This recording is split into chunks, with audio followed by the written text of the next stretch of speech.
Hello, my name is Justin Clancy, and today I'll be presenting an ecological approach in regard to youth suicide prevention. Suicide has been an ongoing problem in the United States. According to the CDC, more than 47,500 people in the United States have died from suicide. That averaged out about one death every 11 minutes. Overall, 12 million people thought about suicide, 3.5 million people made a plan for suicide, and 1.4 million people attempted suicide. Youth suicide has been steadily increasing over the last decade.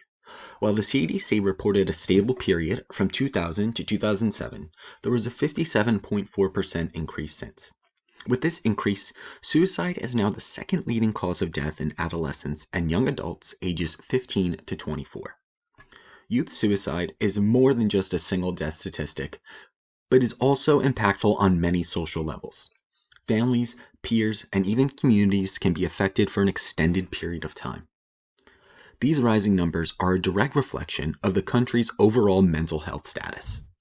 When creating a youth suicide prevention campaign, it is crucial to promote the importance of mental health and suicide awareness, increase support to at-risk individuals, and lower the overall prevalence of youth suicide.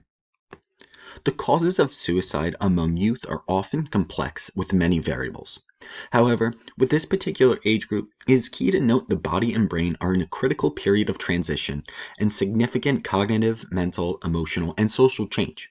Four social determinants I would like to focus on are childhood abuse and neglect, peer victimization, perception of family support, and social integration. These social determinants are in relation at a community and interpersonal level, with each variable playing a role to an individual's risk of suicidal behavior. Being that childhood abuse and neglect and peer victimization are both one-on-one relationships with the individual at risk, they would characterize at an interpersonal social level. Childhood abuse and neglect would be in relation with possibly a parent or another adult figure, while peer victimization comes in the form of cyberbullying, physical bullying, or verbal bullying amongst peers. I think it is important to mention cyberbullying has only recently become relevant. As our technology has advanced and we have transitioned into the social media era, it has opened up another potential way that individuals can experience a form of victimization. This is most likely one of the causes that increased the rate of youth suicide in the last decade. When either social determinants were found relevant in an individual's life, it was found there was a significantly higher risk for suicide attempts than those who had not experienced either. Perceptions of family support is a powerful interpersonal relationship. When relevant and supportive, individuals are at significantly less risk of depression and suicidal thoughts. Having good support has even been deemed an important preventative measure against youth suicide. On the contrary, family dysfunction and no support has led to more inclined substance abuse and more inclined to depressive symptoms.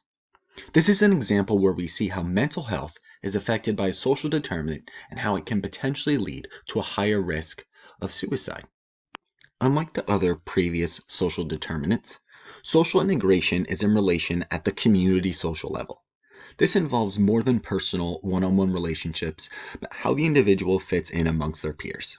This extends to various friend groups, peers at school, sports teams, etc. In an example, it was reported that 60% of adolescent girls who had recently moved were more likely than others to report a suicide attempt that following year. Social integration is important for peer support and relevant connections. They act as a coping mechanism that family members may not be able to offer due to differences in age and a lack of understanding of exactly what an at-risk individual goes through on a daily basis.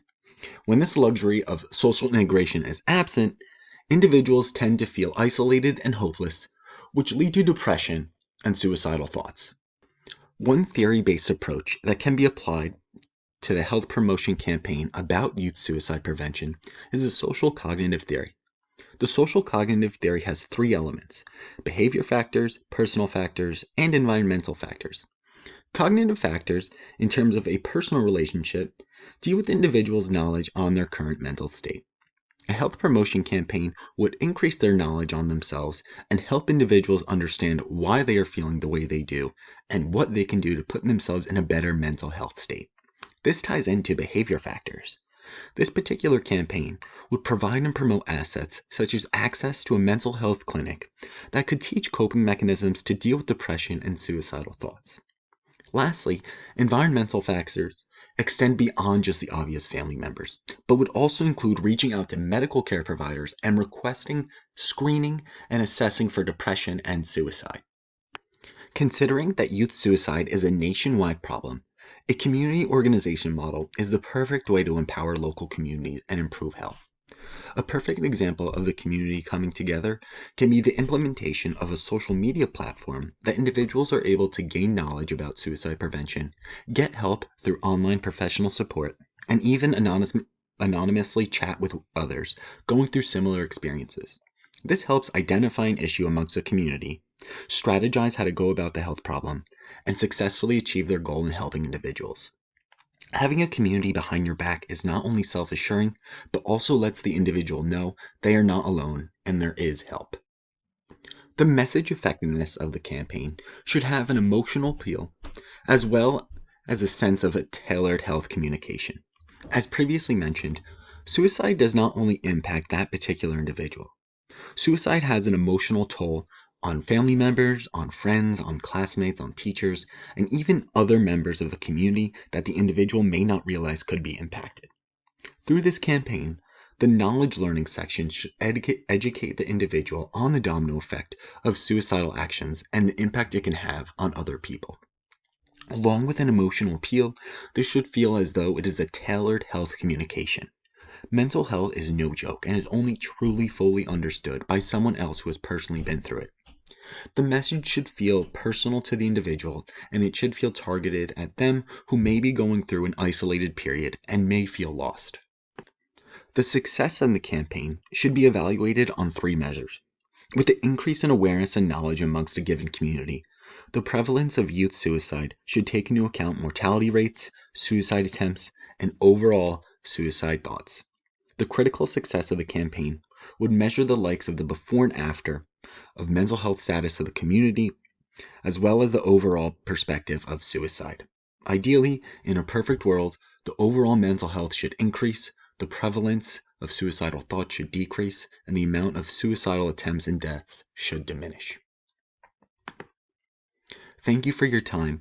Please see the references used for research throughout this presentation.